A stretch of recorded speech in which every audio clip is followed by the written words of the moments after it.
Hello প্রিয় নেটবাসী ভাই বোন সিনিয়র জুনিয়র সকলকে আমার পক্ষ থেকে আসসালামু আলাইকুম। একটি বিষয় নিয়ে কথা না বলে আসলে আমি পারলামই না, সেটা হচ্ছে রাফসান দা ছোট ভাই ইস্যু। রাফসানের বিষয়ে এই দেশের মধ্যে এখন পক্ষে বিপক্ষে অনেক লোক দাঁড়িয়ে গেছে।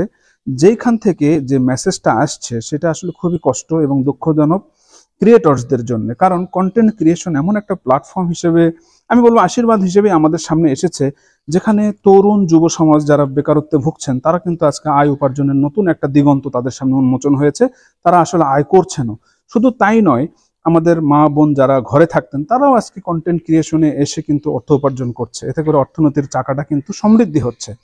পক্ষান্তরে এখন যা ঘটছে, এই রাফসান দা ছোট ভাই ইস্যুতে কতিপয় ফুড ব্লগার বা বিভিন্ন ধরনের ব্লগিং ক্ষেত্রে যারা আছেন তারা হয়তো সমালোচনা করে কিছুটা জিনিস বুঝাতে চাচ্ছেন যে তার এটা ঠিক হয়নি, কিন্তু যেটা মেসেজ দিচ্ছে অন্যদের মধ্যে, যে কন্টেন্ট ক্রিয়েশন যে একটা দুনিয়া রয়েছে সেখানেও কিন্তু আক্রমণাত্মক ব্যাপার আছে, সেখানেও কিন্তু কুৎসা রটানোর ব্যাপার আছে, সেখানেও কিন্তু কাউকে হেয় করে আনন্দ পাওয়া যায়, সেই খারাপ জিনিসগুলো কাজ করছে।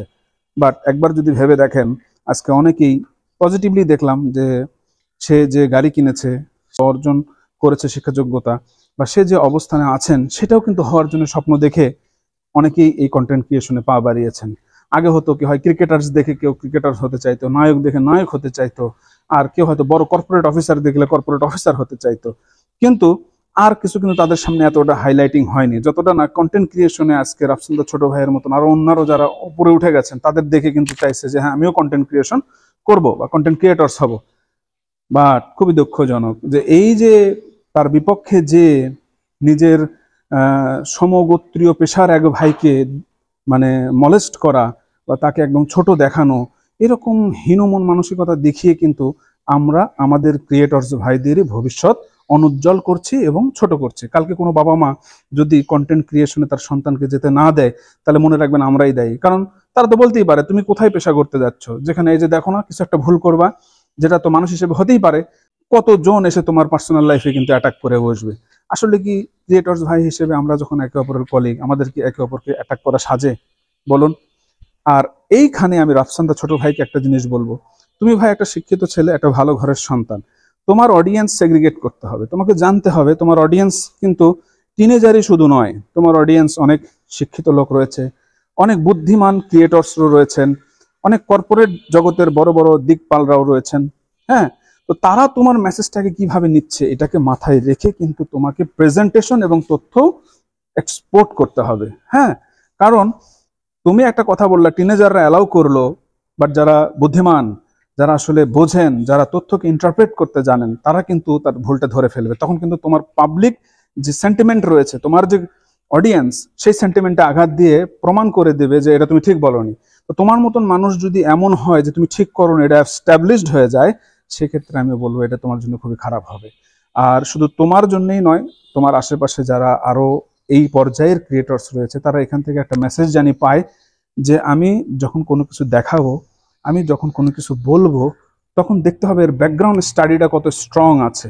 যদি ব্যাকগ্রাউন্ড স্টাডি অনেক স্ট্রং থাকে, সেই যাত্রায় তুমি কি করতে পারো, সেভ হয়ে যেতে পারো, বা তুমি একটা খুবই ভ্যালিড মেসেজ সোসাইটিকে দিতে পারো। আদারওয়াইজ কিন্তু এই যে দেশের মধ্যে ডানে বামে সব দিকই ঘটনা এখন এদিক ওদিক হয়ে একদম একটা মেসাকার অবস্থা। আমি আবার বলি, আমার কষ্ট লাগছে কি, কন্টেন্ট ক্রিয়েশনের মতন একটা জায়গায় নতুন কর্মসংস্থানের দিক উন্মোচন হচ্ছে, যেখানে আমরা জাতিগতভাবে আমাদের ছেলেরা কত ট্যালেন্ট সেটা প্রকাশ করার জায়গায় যেতে পাচ্ছি, সেই জায়গাটাকেই এই পক্ষে বিপক্ষের মধ্যে ফেলে দিয়ে আগামীর ভবিষ্যৎ যে অভিভাবক যারা খুবই কনসার্ন থাকে তাদের সন্তানের ভবিষ্যৎ নিয়ে, তারা কিন্তু ভীত হবে, সন্ত্রস্ত হবে। তারা কিন্তু তাদের সন্তানের জন্য এই পেশাটাকে আর সঠিক পেশা বলে মনে করবে না।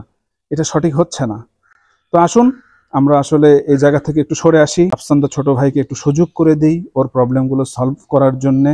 আর কালকে আমার ক্ষেত্রেও এরকম হতে পারে, আমি যখন ক্রিয়েটরস, আমার কোনো না কোনো দিক থেকে কিন্তু খারাপ কোনো জিনিস উঠে আসতে পারে। এই জায়গাটাকে মাথায় রেখে হলেও একদম যৌক্তিক কিছু আলোচনা করি, যেটা যেন সমালোচনায় রূপ না দেয়।